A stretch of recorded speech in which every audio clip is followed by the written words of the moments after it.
Libo-libong halaga ng mga luxury bags ang nakuha sa isang Filipino boutique sa Alberta matapos itong looban ng mga magnanakaw. Narito ang report. Madaling araw ng Easter Sunday nang basagi ng dalawang suspect ang salamin ng Jasmine's Boutique sa New Horizon Mall sa Balzac, Alberta.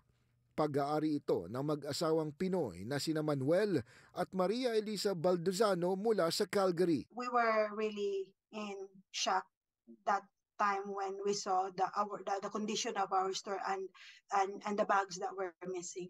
It's over 20 pieces bags that were missing, and if you are going to total, actually the estimate between 40 to 50,000 Canadian dollars po. Good evening! Happy Saturday! Noong Sabado ng gabi, bago nangyari ang panloloob, nag-live selling pa ang boutique online at kinabukasan karamihan sa kanilang ipinakita ang siyang nawawala. Yun ang pinagtataka namin kasi yung mga bags na nilalive namin that night na finiflex namin and finofocus namin sa camera namin, yun yung ninakaw. But hindi rin kinuha lahat. Kinuha lang nila yung mga mahal. Kwento pa ng mag-asawa, binutasan ng mga salarin ang pintuan ng fire exit sa first floor ng mall para makapasok at saka tinarget ang kanilang boutique na nasa second floor. I was really shocked, Ron. I couldn't even say a word. When I was really devastated, I was shocked and speechless.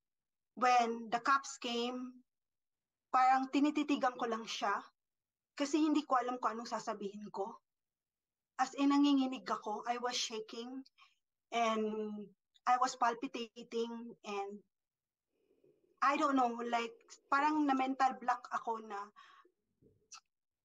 am I just dreaming? Nung makita ko yung nag-review kami ng CCTV, yung bang hopeless, yung feeling ng hopelessness na kinukuha nila yung pinaghirapan lalo ni Lisa.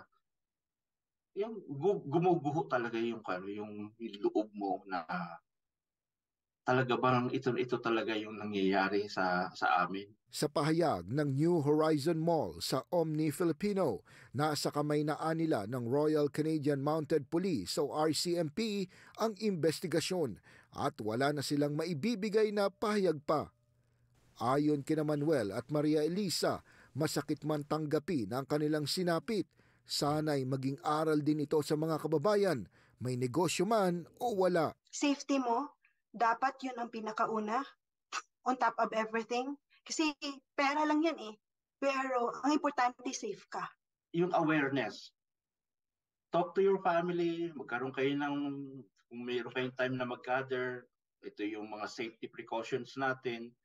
Laging huwag natin tatantanan na i-remind each and every one. Kahit na safety, hindi lang security, safety sa bahay, safety sa workplace. Laging yung pag-uusapan yun. Remind each other. Patuloy pang iniimbestigahan ng RCMP ang pagnanakaw habang tinutugis rin ang mga salarin. Naghihintay lamang ng resulta sina Manuel at Maria Elisa sa operasyong ginagawa ng pulisya. Pero sana nila hindi na ito mangyari sa sinumang kababayan dito sa Canada.